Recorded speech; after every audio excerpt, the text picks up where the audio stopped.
Hello प्यारे बच्चों, तो कैसे हैं आप लोग। स्वागत करता हूं अपने YouTube चैनल रिजल्टपुर में। अगर आपको अच्छा से अच्छा रिजल्ट लाना है तो इसी तरह मेरा साथ देते रहिए और आप भी मेहनत करते रहिए, मैं भी मेहनत कर रहा हूं।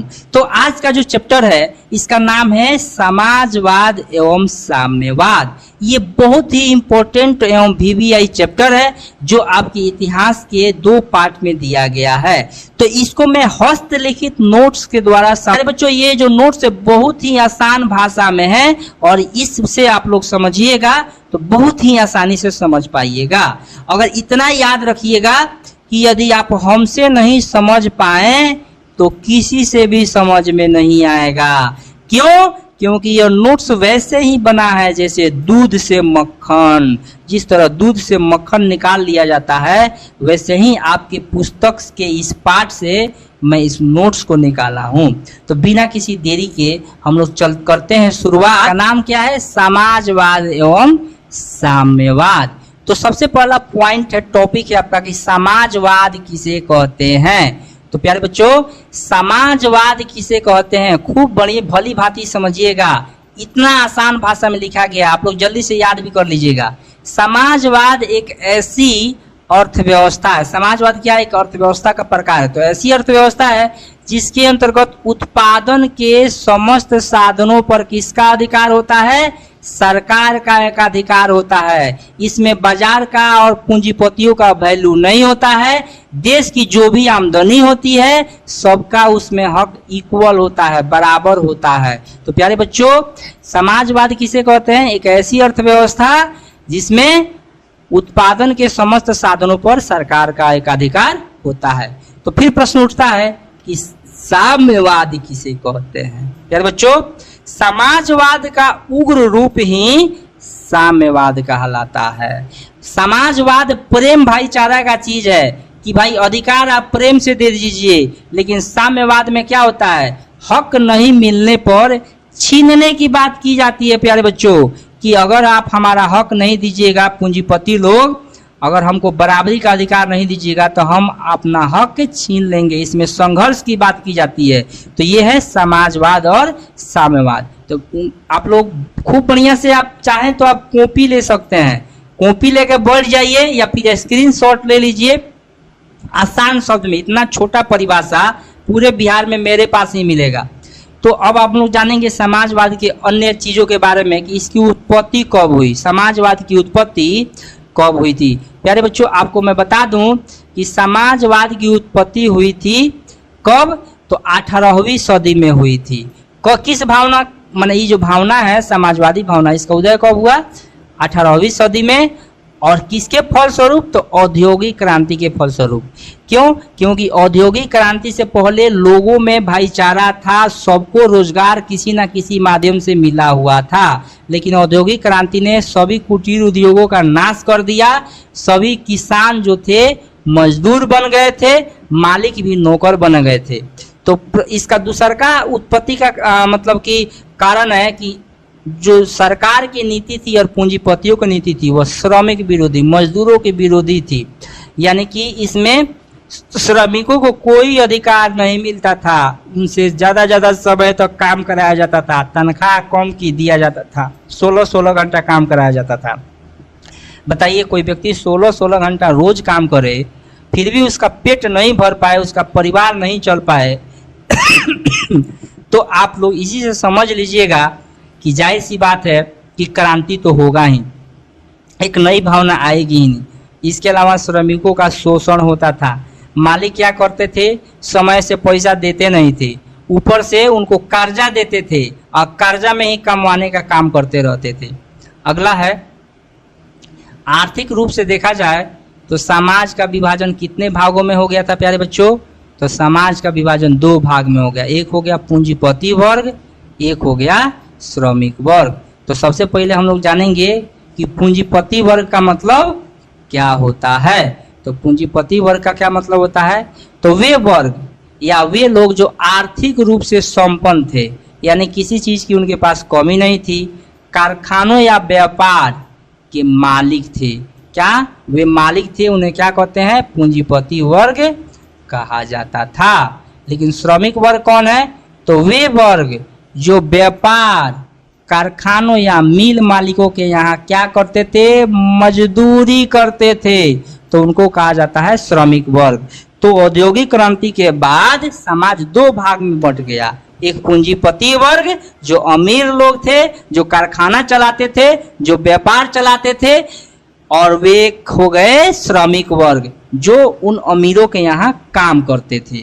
दोनों में काफी अंतर बढ़ते गया, अमीर अमीर होते गए, पूंजीपति और अमीर दिनों प्रतिदिन होते जा रहे थे, क्योंकि उस समय का कानून और न्याय व्यवस्था अमीरों यानी पूंजीपतियों के ही पक्ष में थी। गरीबों के पक्ष में, मजदूरों के पक्ष में कुछ नहीं था। तो समाजवाद का अगर विभाजन किया जाए ऐतिहासिक दृष्टि से, तो समाजवाद का विभाजन अगर किया जाए तो समाजवादी लोग भी दो प्रकार के होते हैं। कितने प्रकार के होते हैं? दो प्रकार के होते हैं। एक होते हैं यूटोपियन समाजवादी और दूसरे कौन होते हैं? आधुनिक या वैज्ञानिक समाजवादी। खूब अच्छी तरह से इनके बारे में आप लोग समझिएगा। तो ये भाई साहब जो यूटोपियन समाजवादी होते हैं, मतलब इस तरह से समझिए ना, ये लोग हैं कौन? बड़ों के मौसी या कनियों के मौसी, अर्थात ये पूंजीपतियों का भी समर्थन करते थे और मजदूरों का भी समर्थन करते थे। वे समाजवादी जो क्रांति के बदले शांतिपूर्ण परिवर्तन में विश्वास रखते थे। उनका क्या मानना था कि अगर शांतिपूर्वक मांग किया जाए तो अमीर लोग बदलाव कर देंगे और मजदूरों को भी हक देंगे। तो ऐसे लोग को क्या बोलते हैं? यूटोपियन समाजवादी। जैसे सेंट साइमन हो गए, चार्ल्स फॉरियर हो गए, लुई ब्ला हो गए। और आधुनिक समाजवादी किसे कहते हैं? तो वे समाजवादी जो क्रांति के द्वारा समाज में परिवर्तन करना चाहते थे। वे कहते थे कि मांगने से नहीं मिलेगा, मांगने से भीख मिलता है। जब मजदूर कमा रहा है तो कमा रहा है मजदूर और ऐस मालिक क्यों करेगा? तो उस कमाई के हिस्सा में मजदूरों को भी मिलना चाहिए। जिस तरह आप समझिएगा कि अब जमींदार लोग जैसे थे, कमाने वाले किसान थे, लेकिन जो खेत में काम करते थे उन्हीं को अनाज नहीं मिलता था, और जमींदार कोई खेत में काम नहीं करते थे तो उनके यहाँ अनाज भरा पड़ा रहता था। वही बात फैक्ट्री कारखानों में कमाता कौन था? मजदूर कमाता था, लेकिन उससे फायदा किसको हो रहा था? मालिकों को हो रहा था। यूटोपियन समाजवादी क्या चाहते थे कि शांतिपूर्ण परिवर्तन हो जाए, मजदूरों को मालिक एक साथ उनको भी थोड़ा सा राहत दे, उनका थोड़ा तनख्वाह बढ़ा दे, उनको सामाजिक न्याय दे, भेदभाव भाव हटा दे, भाईचारा को बढ़ा दे। लेकिन भाई मांगने से कुछ नहीं होता है। कोई व्यक्ति अगर मजदूर आपके यहाँ 100 रुपया में काम कर रहा है, उसकी स्थिति खराब भी हो तो आप थोड़े चाहिएगा कि वो इसका घर कैसे चल रहा है, अपने मन से 500 नहीं दे दीजिएगा जब तक वो हम मांग नहीं करेगा। तो यही आधुनिक जो वैज्ञानिक समाजवादी थे वे क्या चाहते थे कि दुनिया के सभी मजदूर मिलकर अगर एक हो जाएंगे तब उनका कोई भी बात मानने के लिए तैयार होगा। तो इसके लिए वे लोग क्रांति करने के लिए तैयार बैठे थे। आगे है कि अच्छा, जितना यूटोपियन समाजवादी थे सब कहाँ के थे? फ्रांस के थे। सभी अधिकांश जो यूटोपियन समाजवादी थे कहाँ के थे? फ्रांस के थे। अच्छा, एक रॉबर्ट ओवन था जो इंग्लैंड का था। तो ये जो यूटोपियन समाजवादी हैं इनके क्या विचार है, ये आपका दीर्घ उत्तरीय प्रश्न में आता है, बहुत ही VVI है प्यारे बच्चों। तो क्या आता है कि कुछ यूटोपियन समाजवादियों के विचारों को लिखिए, और ये आता है 6 नंबर के लिए। तो दम कुर्सी का पेटी बांध लीजिए और सबसे पहले विचार हम लोग जानेंगे सेंट साइमन का। तो सेंट साइमन का विचार क्या है? ये भाई साहब जो यूटोपियन समाजवादी ये चाहते हैं कि राज्य एवं समाज को इस प्रकार संगठित करना चाहिए कि सभी एक दूसरे का शोषण करने के बदले मिलजुल कर प्रकृति का दोहन करे। प्यारे बच्चों, इनका मानना था कि मालिक मजदूर का शोषण करता है तो मजदूर भी मालिक का शोषण करता है। ऐसे भी मजदूर कहावत कहता है, जो टाइम से पैसा नहीं देता है हाथ बंद ना काम डैश ना। आप लोग समझ जाइएगा। तो उन्होंने नारा भी दिया था। किसने नारा दिया था? सेंट साइमन ने नारा दिया था, प्रत्येक को उसकी क्षमता के अनुसार तथा प्रत्येक को उसके कार्य के अनुसार। प्यारे बच्चों, जो अगले यूटोपियन समाजवादी है उनका नाम है चार्ल्स फॉरियर। क्या नाम है उनका? चार्ल्स फॉरियर। तो चार्ल्स फॉरियर क्या उनका मतलब कि मानना था, उनका विचार क्या था कि श्रमिकों को छोटे नगर अथवा कस्बे में काम करना चाहिए। ये लीजिए, इनका मानना था कि श्रमिकों की स्थिति जो इतना खराब हो रही है, किसके चलते खराब हो रही है? तो शहर के चलते हो रही है। नगर में क्या होते हैं, कैसे लोग होते हैं? नगर में शोषणकारी लोग होते हैं, जो गरीबों का खून चूसने वाले लोग होते हैं। इसलिए मजदूरों को कहाँ काम करना चाहिए? छोटे शहर, गांव इत्यादि में रहकर ही काम करना चाहिए, जिससे क्या होगा, उनको रहने में असुविधा नहीं होगी। बड़े शहर में क्या होता था, मजदूरों को रहने तक का जगह नहीं रहता था, तो स्लम में झुग्गी बना बना के तिरपाल टांग के रहते थे। इसके लिए इनका मानना था कि मजदूर को शहर, गांव में रहना चाहिए, शहर को छोड़ देना चाहिए। जब शहर में नहीं रहेंगे तो विकास गांव का ऑलरेडी होगा। अगला है लुई ब्लां। प्यारे बच्चों, लुई ब्लां भी एक यूटोपियन समाजवादी था, जिसका क्या मानना था लुई ब्लां का? तो लुई ब्लां का मानना था कि आर्थिक सुधारों को प्रभावकारी बनाने के लिए राजनीति में सुधार आवश्यक है। एक नंबर का नेता था प्यारे बच्चों। मतलब कि इसका मानना था कि मजदूर का स्थिति कब सुधार होगी? जब राजनीति में सुधार होगी। तो ये पहला यूटोपियन समाजवादी था जो चुनाव लड़ा था। तो अगला एक और यूटोपियन समाजवादी छूट गया है 4 नंबर में, जो बहुत ही मेरा फेवरेट यूटोपियन समाजवादी है। इनका नाम है रॉबर्ट ओवन। याद रखिएगा प्यारे बच्चों, इनका नाम क्या है? इनका नाम है रॉबर्ट ओवन।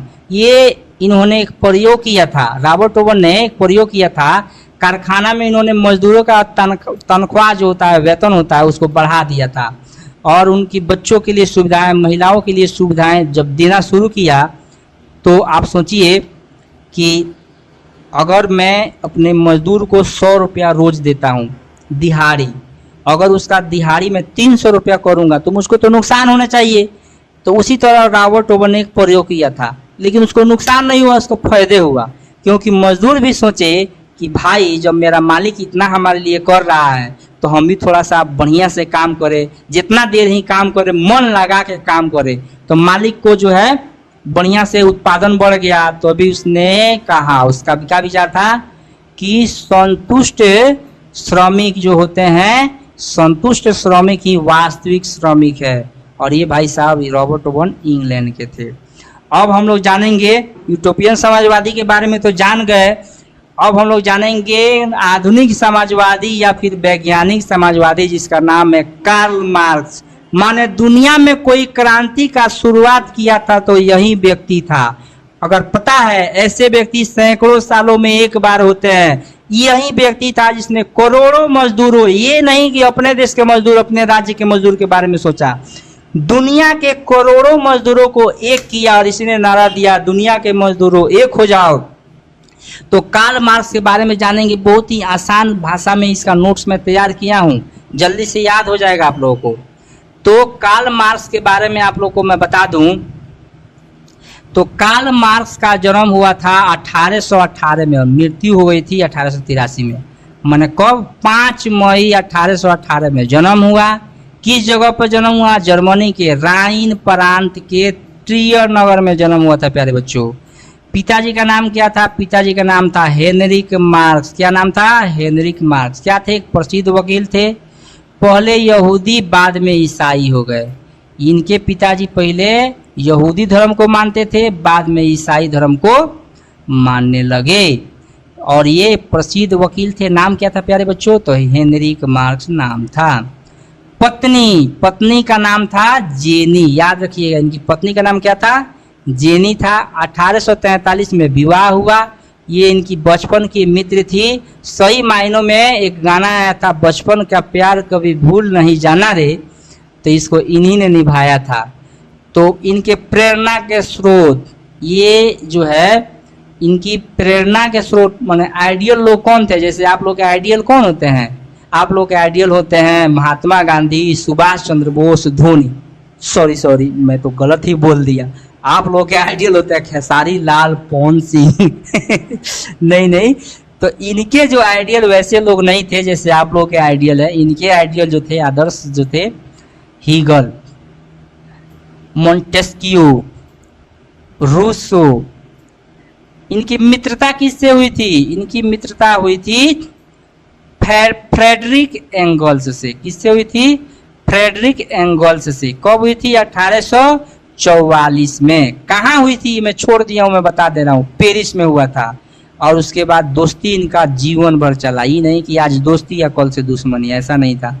इनका जो दोस्ती हुआ वो कहाँ तक चला? जीवन भर चला था। प्यारे बच्चों, अगला है कि ये कौन कौन सा पत्र लिखे थे। तो इनकी कुछ पत्र भी हैं। ये कौन कौन सा पत्र लिखे थे, इसको आप लोग भली भांति समझने का प्रयास कीजिए। तो सबसे पहला पत्र है साम्यवादी घोषणा पत्र। कब लिखे? 1848 में।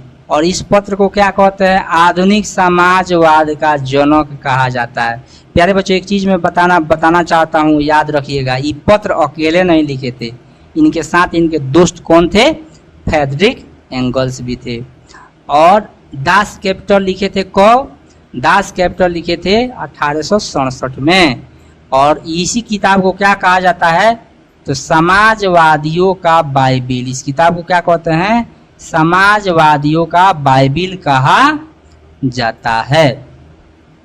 प्यारे बच्चों, अब थोड़ा सा इनके सिद्धांत को हम लोग जानेंगे कि जो कार्ल मार्क्स ने जो सिद्धांत दिया था, उस सिद्धांत का नाम था ऐतिहासिक भौतिकवाद का सिद्धांत। प्यारे बच्चों, इस सिद्धांत में उन्होंने बताया, क्या बताया? कि इस सिद्धांत के अनुसार इतिहास उत्पादन के साधनों पर नियंत्रण के लिए दो वर्गों के बीच चल रहे संघर्ष की कहानी है। और उन्होंने क्या कहा? प्यारे बच्चों, उन्होंने कहा कि देखिए, ये जो वर्ग संघर्ष है, इतिहास बताता है कि ये संघर्ष आज का नहीं है। अमीरी और गरीबी में संघर्ष शुरू से ही रहा है। उत्पादन के साधन पर नियंत्रण के लिए जो सब कोई एक समान थे, आदि मानव, तो किसी के पास 500 बीघा जमीन, किसी के पास 5 कट्ठा जमीन, किसी के पास एक धूर भी जमीन नहीं है। क्यों हो गया? जब सब एक समान थे, क्योंकि जरूर उनके पूर्वजों ने उनके पूर्वजों से उसको छीना होगा और उसके भूमि पर अपना कब्जा किया होगा। अब जरा सोचिए, जिस तरह कुत्ता जानवर है, जिस तरह बिल्ली, गाय, भैंस जानवर है, हम लोग भी वैसे ही जानवर हुआ करते थे। लेकिन वैसे जानवर हुआ करते थे तो फिर अब एक कुत्ता कहे कि 5 कट्ठा जमीन मेरा है, बाकी कुत्ता को वहां से खेत दे, तो उसके साथ तो अन्याय हो गया। सेम टू सेम जब हम लोग एक समान आदि मानव जब थे, हमारे पूर्वज एक जैसे थे, तो फिर कोई अमीर कोई गरीब क्यों हो गया? तो जरूर उन्होंने छीना है। उन्होंने इसी सिद्धांत में बताया। कहा इतिहास के कितने चरण है? उन्होंने कहा इतिहास के 6 चरण है। किसके चरण कितना है? 6 गो चरण है। पहल का है आदिम साम्यवादी युग, यानी सबसे पहले जो आदि मानव थे उस साम्यवादी युग में रहते थे। ना कोई अमीर, ना कोई गरीब, ना कोई कपड़ा ही नहीं पहनता था। तो अब ना पूंजीपति अमीर लोग जो है बढ़िया बढ़िया कपड़ा खरीद के पहनते हैं, गरीब लोग फटा पुराना कपड़ा पहनते हैं। लेकिन उस समय कोई कपड़ा नहीं पहनता था, एक समान था ना कोई। इसलिए ये जो है पहला युग था। तब जो शुरू हुआ दासता का युग, अर्थात जो बुद्धिमान हो गए उन लोगों ने दास बनाना शुरू कर दिए और यह युग शुरुआत हो गया। तो दूसरा युग हुआ। तीसरा युग है सामंती युग। प्यारे बच्चों, यहाँ सीरियल गड़बड़ा गया है। 3 नंबर में क्या है? सामंती युग, अर्थात जो राजा हो गए उन लोग अपने यहाँ जमींदार मंत्री लोगों को भी अधिकार दे दिए प्रजा के साथ अन्याय करने का। और तीसरा हो गए, चौथा हो गए पूंजीवादी युग, अर्थात तो पूंजीपति जिसके पास पैसा था वो लोग मजदूर का शोषण करने लगा। लेकिन अब आया है समाजवादी युग। अब सब कोई एक समान हो जाएंगे। लेकिन प्यारे बच्चों, छठा युग जो आएगा वो होगा साम्यवादी युग। ये आने वाला है। फिर से जिस तरह आदि मानव लोग थे और उसी तरह फिर अब हो जाएंगे, सब कोई एक समान हो जाएंगे। जो अधिकार नहीं देगा उसको उस अधिकार को छीन लिया जाएगा। तो इन्हीं के प्रयास से प्रथम अंतर्राष्ट्रीय संघ की स्थापना हुई थी। कब? 1864 में। कहाँ हुई थी प्रथम अंतर्राष्ट्रीय संघ की स्थापना का श्रेय किसको जाता है? तो कार्ल मार्क्स को जाता है। प्यारे बच्चों, कार्ल मार्क्स। और ये पता है कहाँ हुआ था? लंदन में हुआ था प्रथम अंतर्राष्ट्रीय संघ। उसमें उन्होंने नारा दिया, अधिकार के बिना कर्तव्य नहीं और कर्तव्य के बिना अधिकार नहीं। प्यारे बच्चों, तो कार्ल मार्क्स को जान गए, लेकिन कार्ल मार्क्स जब मर गए तो फिर दुनिया भर में उनके विचारों का जब प्रस्थान पूरा दुनिया में उनके विचार फैले, तो उनके भक्त लोग जो है काफ़ी सारे उनके फॉलोवर हो गए। मरने के बाद फॉलोवर हुए। कभी कभी बच्चों क्या होता है ना कि आदमी जब जिंदा रहता है तो उसको मानने वाला कोई नहीं रहता है, मरने के बाद सब उनको बहुत ही मानते हैं। तो जैसे कि एक उदाहरण है किनका, तो एक उदाहरण है साईं राम, जो मुझे माफ करना हो साईं राम। तो ये जो साईं राम है, जो ईश्वर के जैसा उनको करोड़ों का हीरा लोग दान में आजकल कर रहा है, लेकिन जिंदा थे तो खाने के लिए तरस रहे थे। वही हाल हुआ जब ये मर गए तो 14 जुलाई 1889 को पेरिस में सम्मेलन बुलाया गया, जिसमें 20 देश के 400 प्रतिनिधि ने भाग लिया, जिसे क्या कहते हैं द्वितीय अंतर्राष्ट्रीय संघ। और उसी में कुछ महत्वपूर्ण निर्णय लिए गए थे। तो कौन कौन सा निर्णय लिया गया था? तो पहला निर्णय लिया गया था कि प्रत्येक वर्ष 1 मई को मजदूर दिवस के रूप में मनाया जाएगा। प्यारे बच्चों, मजदूर दिवस कब मनाया जाता है? 1 मई को। और यह कब निर्णय लिया गया था? तो 1889 में 14 जुलाई को। मजदूर के काम का घंटा कितना होगा? 8 घंटा किया जाएगा। प्यारे बच्चों, आपको पता होना चाहिए कि पहले मजदूर 16-16 घंटा काम करते थे, लेकिन इन्हीं प्रयासों के बाद मजदूरों को 8 घंटे का काम मिला और रविवार को छुट्टी भी मिला। इसके अलावा उन्होंने कहा कि सैन्यवाद और युद्ध, उन्होंने कहा कि दुनिया के मजदूरों को एक होना है। जहाँ जहाँ युद्ध होता है तो फैक्ट्री कल कारखाने को में काम रुक जाता है, जिससे मजदूरों को पेट पर लात पड़ता है। तो उन्होंने कहा कि जहाँ भी दो देश युद्ध करेगा तो उस देश की जनता उसको रोकने के लिए आंदोलन करेगी। इसके अलावा उन्होंने कहा कि दुनिया में जितने भी देश हैं सब कोई एक समान उनकी समानता हो जाएगी, यानी ये नहीं कि किसी देश के लोग अमीर रहे और किसी देश के लोग गरीब रहे। अगला है रूसी क्रांति। प्यारे बच्चों, आपको मैं बता दूं कि 1917 में जो रूसी क्रांति हुआ था, ये बहुत ही इम्पोर्टेंट पॉइंट है। इसको आप लोग समझिएगा कि रूसी क्रांति हुआ क्यों था। इसमें बहुत सारे प्रश्नों का जवाब आपको मिल जाएगा। तो रूसी क्रांति होने का कारण था, सबसे पहले कारण था कि जार की निरंकुशता एवं अयोग्य शासन। प्यारे बच्चों, मैं क्या आपसे बताया कि जो रूस का जो जार था वह एक निरंकुश राजा था और वह क्या करता था? देवी अधिकार में विश्वास रखता था। देवी अधिकार का मतलब वे अधिकार जो भगवान को मिलते हैं, यानी प्रजा उनको ईश्वर माने। और उसके जो सलाहकार थे, जनता की स्थिति खराब थी लेकिन उसके सलाहकार जो थे गलत थे, वह चमचों से घिरा हुआ था। जनता की स्थिति का प्रतिदिन जो है खराब हो रही थी, लेकिन उसको पता ही नहीं था कि जनता की स्थिति खराब है। चमचा बोलेगा थोड़े कि आपके राज की जो जनता है त्राही माम कर रही है, तो बोलेगा महाराज आपके राज में तो चारों ओर खुशहाली है। तो लोग जो है, जाहिर सी बात है, जनता जो है क्रोध में आ गई और क्रांति के लिए उतारू हो गई। दूसरा का है बच्चों, दूसरा का कारण है कृषकों की दयनीय स्थिति। प्यारे बच्चों, मैं बता दूं आप लोगों को कि जो किसान थे रूस में, उनकी स्थिति बहुत ही खराब थी। 1861 में जार अलेक्जेंडर ने क्या किया था? कृषि दास प्रथा का अंत किया था।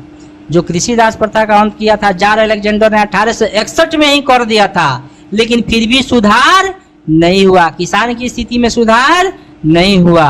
और क्यों नहीं हुआ? क्योंकि उनके खेतों का आकार क्या था? छोटा था, कर्जे के बोझ से दबे हुए थे। और राजा को टैक्स किससे चाहिए था? किसान से ही चाहिए था। तो राजा जो है टैक्स बढ़ाते जा रहा था, तो किसान भी सोचे कि जब राजा ही नहीं रहेगा क्रांति के माध्यम से, तो हम टैक्स नहीं दे पाएंगे।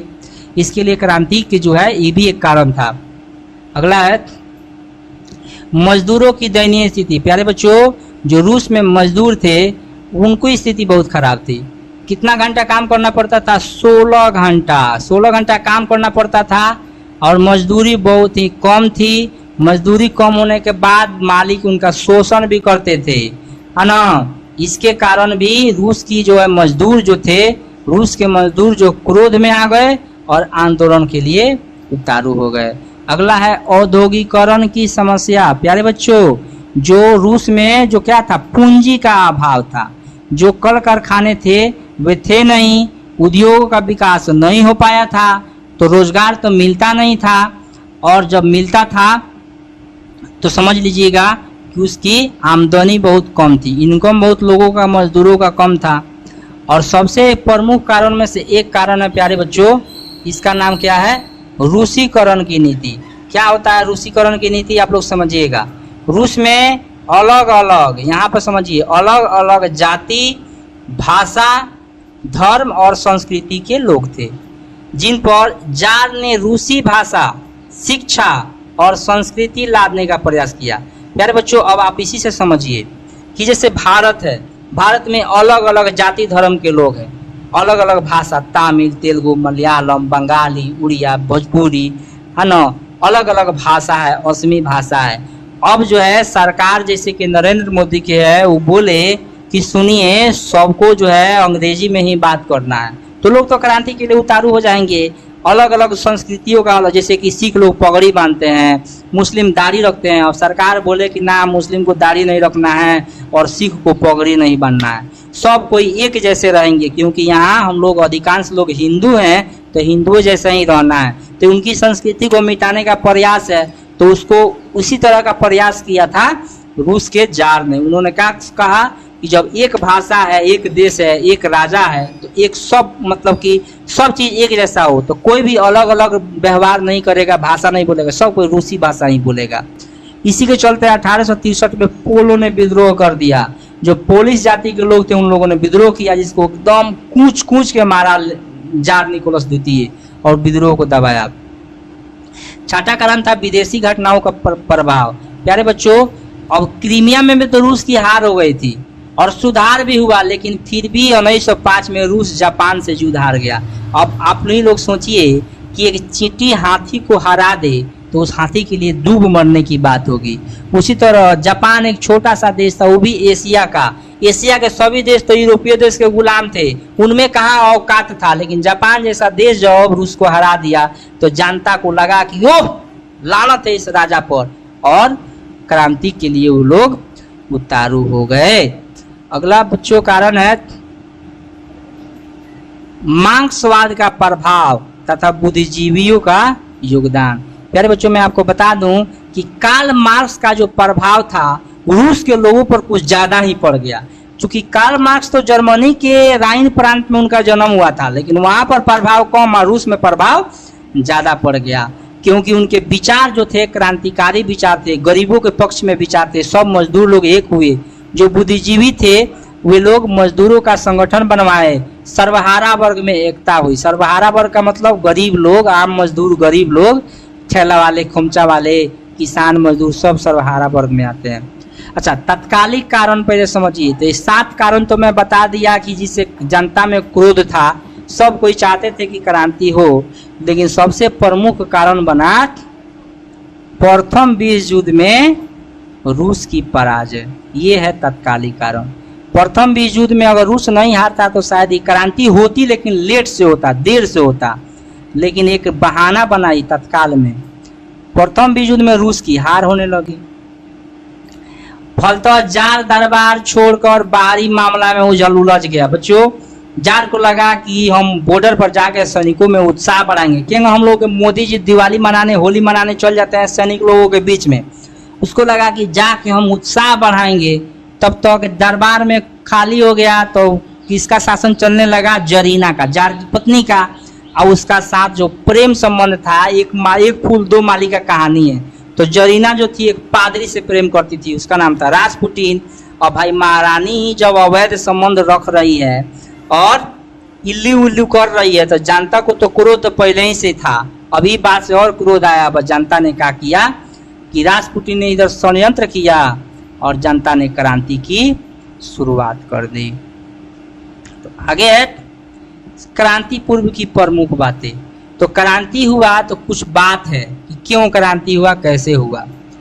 1898 में प्लाखानोव एक नेता था, ने साम्यवाद हेतु एक पार्टी बनाया। इस पार्टी का नाम क्या था याद रखिएगा।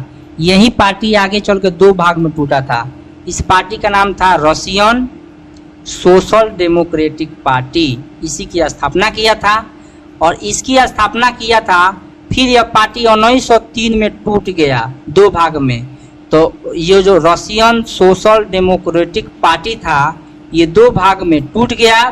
और जो पहला वाला, जो अधिक संख्या वाला, बहुमत वाला भाग था, तो उसको बोलते हैं बोल्शेविक दल। ध्यान रहे कि रूस में जब क्रांति हुआ तो सबसे पहले जो है मोन्सेविक दल वाला करवाया था, है ना। अल्पमत वाले दल को क्या कहते थे? मोन्सेविक दल। तो रूसी क्रांति कराया, जो फरवरी की क्रांति है, मोन्सेविक दल। अब बाद में इस क्रांति को पलट दिया लेनिन, क्योंकि वह बोल्शेविक दल का नेता था, इसीलिए उसको बोल्शेविक जो है क्रांति कहते हैं। अच्छा, और चीज, सर्वहारा वर्ग किसे कहते हैं? तो समाज का वैसा वर्ग जिसमें किसान, मजदूर एवं आम गरीब लोग शामिल हैं, उसे क्या कहते हैं? सर्वहारा वर्ग कहते हैं। अच्छा, एक होता है बुर्जुआ वर्ग। तो बुर्जुआ वर्ग भी काफी इंपॉर्टेंट है। तो बुर्जुआ वर्ग किसे कहते हैं? तो मध्यम वर्गीय वर्ग, जिसमें वकील, शिक्षक, सिपाही सब लोग आते हैं, जो ज्यादा गरीब नहीं होते हैं, अमीर भी नहीं होते, उनको बुर्जुआ वर्ग कहते हैं।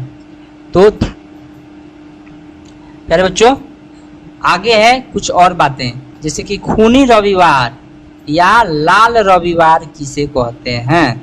तो इसके बारे में ही परीक्षा में काफी बार पूछा गया, आपकी परीक्षा में प्रश्न है, बहुत ही वीवी आई है। तो आप समझिए कि खूनी रविवार किसे कहते हैं। 9 जनवरी 1905, याद रखिएगा कि पुराना रूसी कैलेंडर, फिर से मैं एक बार बता दूं कि रूस में जूलियन कैलेंडर चलता था, जो ग्रेगोरियन कैलेंडर से 13 दिन पीछे चलता था। तो जब रूसी कैलेंडर के अनुसार 9 जनवरी था, तो ये जो हम लोगों का कैलेंडर है ग्रेगोरियन, ये 22 जनवरी हो जाएगा। तो 9 जनवरी 1905 को, तो 2 डेट में बता रहा हूँ तो समझ में आ रहा है ना जी। पुरानका रूसी कैलेंडर के अनुसार वो 9 जनवरी था, और नया दिनांक के अनुसार वो कौन था?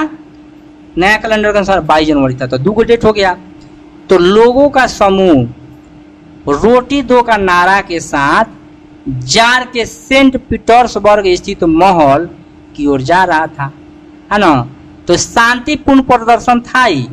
इसमें कौन कौन लोग थे? औरतें एवं बच्चे भी शामिल थे, जिस पर जार ने गोलियां चलवाई। आप सोच सकते हैं कि 9 जनवरी 1905 को लोगों ने, भूखमरी की स्थिति में लोग क्या करेंगे? या तो भूख से मर जाए या फिर प्रदर्शन ही कर ले। तो जार के पास गए और नारा लगाए कि रोटी दो, रोटी दो, हमें रोटी दो। और जार की महल की ओर जा रहे थे। जारवा देख रहा था, बोला मारो साले को, बस गोली चलवाना शुरू कर दिया। औरत बच्चा सब मर गया, जिसके चलते हजारों लोग जब मर गए, है ना, हजारों लोग को की क्या चली गई? जान चली गई। इस दिन कौन दिन था? रविवार का दिन था, इसलिए इस घटना को खूनी रविवार के नाम से जाना जाता है। फिर हम लोग जानेंगे कि इस क्रांति के बारे में, फरवरी या मार्च की क्रांति। ध्यान रहे, 7 मार्च और 22 फरवरी, फिर 2 डेट आ गया।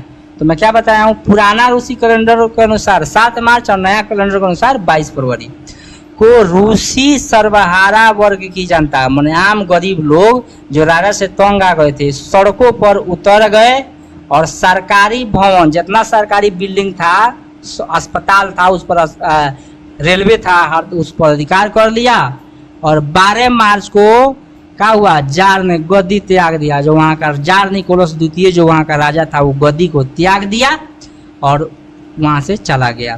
तो इसमें जो सत्ता का परिवर्तन हुआ, इस क्रांति को फरवरी की क्रांति कहते हैं, क्योंकि पुरानका कैलेंडर के अनुसार फरवरी था। फिर मार्चों के क्रांति कहते हैं, क्योंकि नया कैलेंडर के अनुसार वह मार्च था। तो यही फरवरी की क्रांति है।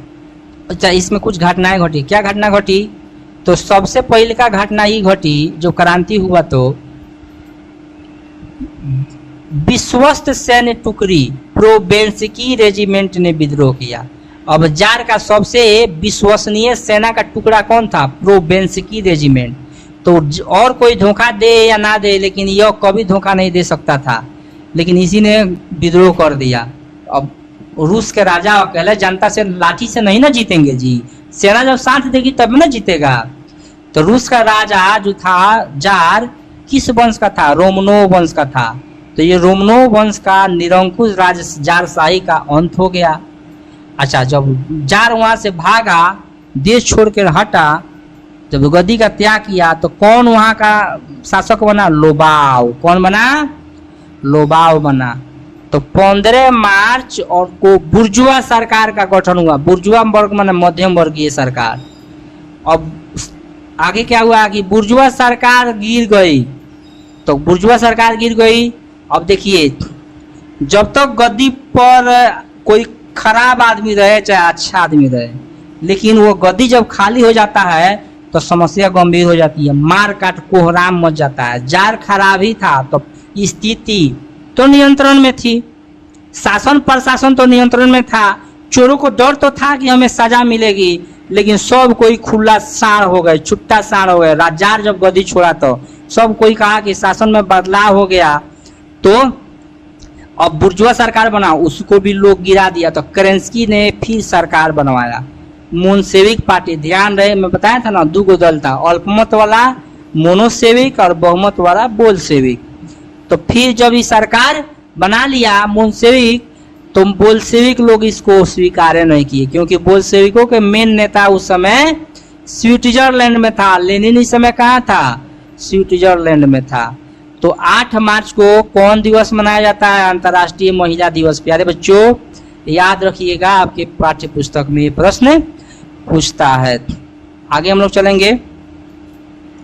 नई आर्थिक नीति क्या है? बहुत इंपॉर्टेंट क्वेश्चन है कि नई आर्थिक नीति क्या है। प्यारे बच्चों, देश में क्या हुआ कि जब लेनिन शासन में आया तो क्या हो गई? भूखमरी फैलने लगी, है ना। अब उसका मान, अच्छा, क्रांति के कारण लोगों में भूखमरी इसलिए फैली क्योंकि नया साम्यवादी व्यवस्था में जमीन सरकार की हो जाती है। तो किसान जो है, अनाज जो है, अगर आपके पास खाने से ज्यादा है तो सरकार छीन लेगी, तो लोग ज्यादा अनाज क्यों उगाएंगे? तो भूखमरी होने लगी। और पूंजीवादी देशों ने उस पर सेक्शन लगा दिया, प्रतिबंध लगा दिया। तो लेनिन ने सोचा कि पूरा दुनिया से टकराना संभव नहीं है एक साथ, इसीलिए 1921 में, 1917 में क्रांति हुआ। 3-4 साल वो देख लिया कि भाई किस तरह हम देश चला सकते हैं कि नहीं साम्यवादी नियम के अनुसार।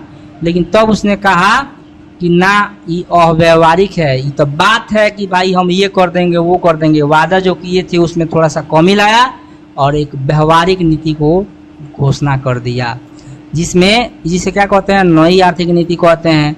नई आर्थिक नीति की प्रमुख बातें क्या है? अनाज के लेने के स्थान पर निश्चित कर। पहले क्या था? अनाज लिया जाएगा, आपके पास 10 क्विंटल अनाज है, 2 क्विंटल का खर्च 8 क्विंटल ले लिया जाएगा। अब बताइए, आप किसान है, चाहे हम ही किसान है, मेहनत से अनाज उगाए हैं, है ना, खाद बीज का पैसा हम दिए हैं। अब सरकार क्या कह रही है कि खाने से ज्यादा तुम्हारे पास अनाज है, वो सब हमको दे दो, हम गरीब में बांटेंगे। तो उससे बढ़िया क्या किए रूस के किसान लोग? कहे कि तो हम जला देंगे, जितना खाने भर रहेगा तो लोग अनाज जलाने लगे। तो सरकार डर गई। नई आर्थिक नीति हालांकि लेके आए और उन्होंने कहा कि देखिए, जमीन तो सरकारे का है, लेकिन व्यवहार में आप लोगों का हो जाएगा। आप लोग क्या कीजिए, आप लोग अनाज लेने के स्थान पर टैक्स दे दीजिए, अनाज बचेगा तब बेच लीजिएगा, वो आपका है। तो इससे जो है नया आर्थिक नीति में जोड़ा गया, जमीन किसानों का रहेगा व्यवहार में। अच्छा, व्यक्तिगत रूप से उद्योग चलाने का भी अधिकार मिला 20 सदस्यों को। मतलब पूंजी साम्यवादी देश में क्या होता है कि उद्योग जो है सामाजिक होता है, जो भी बिजनेस चलेगा पूरा सरकार का अधिकार में रहेगा, फायदा होगा सरकार को होगा, जिसे सभी जनता में बांटा जाएगा, है ना। तो इस तरह से इसको भी व्यक्तिगत रूप से चलाने का अधिकार मिला। विदेशी पूंजी को भी आमंत्रित किया गया था। विदेशी पूंजी माने, विदेशी पूंजी का मतलब क्या हुआ आप लोग समझिएगा कि साम्यवादी देश में विदेशी लोगों को, कोई विदेशी कारखानों को मान्यता नहीं मिलती है, लेकिन भाई विदेशी पूंजी आएगी नहीं तो कंपनी फैक्ट्री बैठाएगा कौन, लोगों को रोजगार कैसे मिलेगा, तो उसको भी आमंत्रित किया गया। इस सब नियम जो है साम्यवादी व्यवस्था के खिलाफ है, लेकिन फिर भी इसको नई आर्थिक नीति में लगाया गया। बैंक खोला गया तथा ट्रेड यूनियन की सदस्यता समाप्त की गई। तो लोगों ने कहा भी, ये लेनिन, ये तो भाई गड़बड़ बात है, ये तो मार्क्सवादी का विचार है नहीं है। जिस मार्क्स के नाम पर तुम देश का सत्ता अपने हाथ में ले लिया, उसके विचार के साथ समझौता कर रहा है। तो ये बोला कि भाई 3 कदम आगे बढ़कर एक कदम पीछे हटिएगा ना तो वो आप 2 कदम आगे बढ़े हैं, ठीक है ना। तो ये नई आर्थिक नीति के कुछ गुण थे, ये भी परीक्षा में पूछता है। कुछ और चीजों को जानेंगे, जैसे स्टालिन कौन था। स्टालिन एक तानाशाह था। जब 1924 में लेनिन की मृत्यु हुई तो यह कम्युनिस्ट पार्टी का क्या था, महासचिव था, जिसने यूएसएसआर की सत्ता हथिया ली। मतलब कि उस समय यूएसएसआर जब हम कहेंगे तो समझिएगा यूनाइटेड सोशलिस्ट सोवियत रिपब्लिक जो है, सोवियत संघ इसको कहते हैं। तो इसका सत्ता किसके हाथ में आ गया लेनिन के बाद, स्टालिन के। अब आप सोचिएगा कि नंबर 2 का नेता तो ट्रॉट्स्की था, लेनिन के जमाना में विदेश मंत्री था। ट्रॉट्स्की क्या बना था, विदेश मंत्री बना था। क्या की लाल सेना का गठन किया था, दुनिया की बड़ी सेना। तो स्टालिन के हाथ में जब सत्ता आई तो ट्रॉट्स्की को तो देश निकाला दे दिया था। ये जो हो गया तानाशाह, मरा 1953 तक, तब तक यह शासन किया, मरने के समय तक। मतलब कि आया तो चुनाव सब साफ भाई, जब हम मिले तो चुनाव की कोनो जरूरत है। कुछ और चीज, 1985 में एक व्यक्ति बना मिखाइल गोर्बाचोव राष्ट्रपति। मिखाइल गोर्बाचोव का नाम इसलिए मैं ले रहा हूँ कि ये ससुरा के चलते रूस आज 15 को भाग में टूटा हुआ है। 1985 में ये राष्ट्रपति बना जिसने पेरेस्ट्रोइका एवं गलासनोस्ट ये 2 नियम अपनाया। एगो कौन था, पेरेस्ट्रोइका और गलासनोस्ट। रूसी भाषा में अगर मतलब होता है पुनर्गठन और खुलापन। तो ये नियम को लाया, जिसके चलते तो लोग जो है खुल गए, एकदम देश जो है टुकड़ा टुकड़ा में बंट गया। तो 1991 में यूएसएसआर का विघटन हो गया, यानी 15 को भाग में टूटा यूएसएसआर। अच्छा, एक और बात नोटिस कीजिएगा कि 15 को टुकड़ा होने के बावजूद आज भी दुनिया का सबसे बड़ा देश रूस है। शीत युद्ध किसे कहते हैं, तो शीत युद्ध वह युद्ध जिसमें युद्ध नहीं होता है लेकिन युद्ध की संभावना बनी रहती है। टकराव लंबे समय तक चलता है, हमेशा तनाव रहता है 2 देश के बीच में, तो इसको बोलते हैं शीत युद्ध। यह अमेरिका और रूस के बीच में शुरू हुआ दूसरा विश्व युद्ध के बाद, 1945 के बाद। कि कौन बड़ा, अब पहले महाशक्ति कौन था, इंग्लैंड। तो दूसरा विश्व युद्ध के बाद इंग्लैंड की शक्ति क्या हो गया, खत्म हो गया। तो 2 महाशक्ति बन के उभरे, कौन, एक अमेरिका और एक रूस। अमेरिका बोलता था हम बड़ा, रूस बोलता था हम बड़ा। ये एक हथियार बनाता था, वो 2 परमाणु बम, 3 परमाणु बम, एक से एक हथियार का होड़ शामिल हो गया। और अलग अलग देशों में इनका विचार जो है, साम्यवादी विचार को लेकर रूस जाता था, पूंजीवादी विचार को लेकर अमेरिका, और हमेशा इन लोगों में टकराव की परिस्थिति बनी रहती थी। ये 2 हो गया नेता, मतलब सांड भैंसा का लड़ाई में आम जो जनता पीसती है ना, तो उसी तरह का बात है। अन्य देश भी इसमें पीछे थे। तो आगे है, लेनिन कौन था, तो लेनिन बोल्शेविक दल का महान नेता था। याद रखिएगा, लेनिन कौन था, लेनिन महान नेता था बोल्शेविक दल का, जिसे जार ने निर्वासित का मतलब देश निकाला कर दिया था। और वह जर्मनी की सहायता से रूस पहुंचा। जब रूस में क्रांति हुई, जार का जब गद्दी छीना गया, तब एकदम फायदा पहुंच गया, है ना। बिलाई के भागे शिकड़ टूट गया और आ गया रूस में, कहा कि भाई वो क्रांति पूरा नहीं हुआ है, फिर से क्रांति होगा। तो बोल्शेविक क्रांति ससुरा कराया। अप्रैल थीसिस क्या है प्यारे बच्चों, अप्रैल थीसिस क्या है, यह बोल्शेविक दल का कार्यक्रम है। अप्रैल थीसिस जिसे लेनिन ने अप्रैल 1917 को दिया। इसमें 3 नारा दिया गया, भूमि, शांति और रोटी। यही नारा लेनिन ने दिया। अब अक्टूबर क्रांति किसे कहते हैं, या याद रखिएगा, बोल्शेविक क्रांति, अक्टूबर क्रांति या नवंबर क्रांति, 3 नाम है। यहाँ कौ नाम आपको दिख रहा है, 3। कौन कौन, बोल्शेविक क्रांति, अक्टूबर क्रांति या नवंबर क्रांति। तो 7 नवंबर, और इसमें भी बच्चों हम 2 डेट दिए होंगे। एक हो गया 7 नवंबर 1917, फिर 25 अक्टूबर 1917। यानी बच्चों पुराना रूसी कैलेंडर के अनुसार वो अक्टूबर महीना था, इसीलिए अक्टूबर की क्रांति कहते हैं। लेकिन नया कैलेंडर के अनुसार वह नवंबर था, इसलिए उसको नवंबर की क्रांति कहते हैं। बोल्शेविक दल ने इस क्रांति को किया, इसलिए बोल्शेविक क्रांति भी कहते हैं। तो 7 नवंबर को लेनिन के नेतृत्व में सेना और जनता के सहयोग से सरकारी कार्यालयों पर अधिकार कर लिया गया, रेलवे पर अधिकार कर लिया गया, केरेंस्की जो शासक था देश छोड़कर भाग गया, है ना। तो इसी क्रांति को कहते हैं कौन क्रांति? बोल्शेविक क्रांति। शासन की बागडोर किस में आ गई थी? तो शासन की बागडोर आ गई बोल्शेविक के हाथ में, जिसे बोल्शेविक क्रांति कहते हैं। इसकी घटना कैसे घटी थी इसको भी नोटिस कर लीजिए आप लोग। तो दुनिया की पहली साम्यवादी सरकार कहाँ बनी? रूस में। ट्रोट्स्की जो था विदेश मंत्री बना था, वह लेनिन के बाद नंबर 2 का नेता था, लेकिन लेनिन के मरते ही ससुर के मार के जो तनाशाह बना स्टालिन खेत दिया। जर्मनी के साथ एक संधि हुई, ब्रेस्ट-लिटोव्स्क की संधि। लेनिन ने क्या किया? कहा कि अच्छा, उस समय जब क्रांति हो रहा था तो प्रथम विश्व युद्ध उसी समय चल रहा था। प्रथम विश्व युद्ध कब से कब तक चला था? 1914 से 1918 तक चला था। प्रथम विश्व युद्ध जब प्यारे बच्चों जब चल रहा था, रूस जो था मित्र राष्ट्रों के साथ जर्मनी के खिलाफ लड़ रहा था। तो इसी जर्मनी से मित्रता थी किसकी? लेनिन की। लेनिन जब शासन में आया तो जर्मनी के सहायता से आया। वो आया तो कहा जर्मनी से कि हमको युद्ध से कोई मतलब नहीं है, माने हमको विश्व युद्ध से कोई मतलब नहीं है, कि भाई हम शांति चाहते हैं, हम जनता हमारी भूखे मर रही है तो उसको हम पेट भरेंगे कि तो आपसे युद्ध करेंगे। तो जर्मनी ने कहा कि तो ठीक है, तो हमको जमीन दीजिए, हमको पैसा दीजिए। तो लेनिन भाई लोग क्या किए? पैसों दिए, जमीनों दिए, लेकिन चुपचाप युद्ध से अलग हट गए। किस संधि के माध्यम से? ब्रेस्ट-लिटोव्स्क की संधि के माध्यम से। अच्छा, फिर लेनिन जब युद्ध से हट गया तो उसने क्या किया? ट्रोट्स्की जो था वो सोचा कि हम पर हमला भी हो सकता है, तो उसने लाल सेना का गठन किया। अच्छा, पता है कि मैं बात बता रहा हूँ, प्रथम विश्व युद्ध में किसके साथ लड़ रहा था रूस? तो यह प्रथम विश्व युद्ध में लड़ रहा था मित्र देशों इंग्लैंड, फ्रांस के साथ मिलकर लड़ रहा था। लेकिन जैसे ही प्रथम विश्व युद्ध से अलग हुआ तो सब देश मिलकर रूस पर हमला किया था। तो यही लाल सेना बना के उसको हराया गया था, है ना।